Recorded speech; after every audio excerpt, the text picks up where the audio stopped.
My fellow Americans, it's been nearly 3 years since I first spoke to you from this room.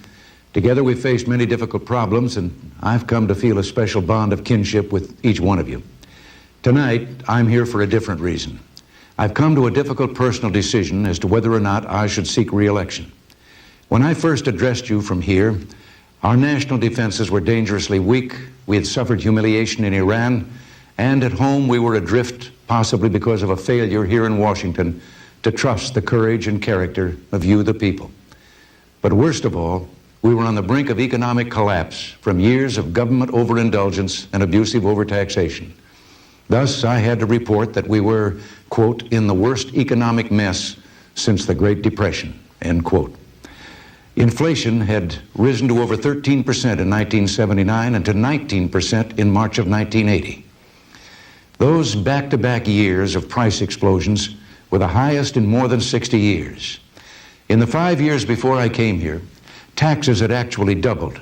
Your cost of living pay raises just bumped you into higher tax brackets. Interest rates over 21%, the highest in 120 years. Productivity down 2 consecutive years. Industrial production down, actual wages and earnings down. The only things going up were prices, unemployment, taxes, and the size of government. While you tightened your belt, the federal government tightened its grip. Well, things have changed. This past year, inflation dropped down to 3.2%. Interest rates cut nearly in half. Retail sales are surging. Homes are being built and sold. Auto assembly lines are opening up. And in just the last year, 4 million people have found jobs, the greatest employment gain in 33 years.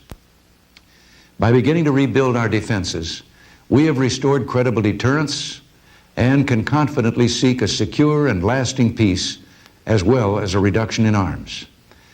As I said Wednesday night, America is back and standing tall.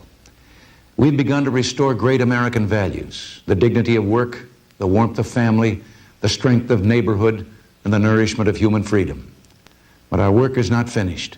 We have more to do in creating jobs, achieving control over government spending, returning more autonomy to the states, keeping peace in a more settled world, and seeing if we can't find room in our schools for God. At my inaugural, I quoted words that had been spoken over 200 years ago by Dr. Joseph Warren, President of the Massachusetts Congress.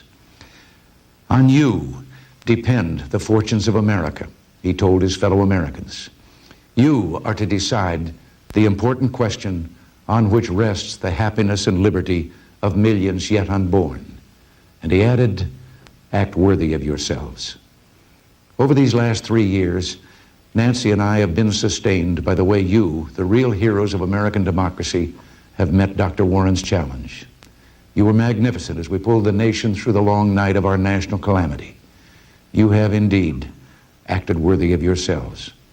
Your high standards make us remember the central question of public service. Why are we here? Well, we're here to see that government continues to serve you, not the other way around. We're here to lift the weak and to build the peace. And most important, we're here, as Dr. Warren said, to act today for the happiness and liberty of millions yet unborn, to seize the future so that every new child of this beloved republic can dream heroic dreams. If we do less, we betray the memory of those who have given so much. This historic room and the presidency belong to you.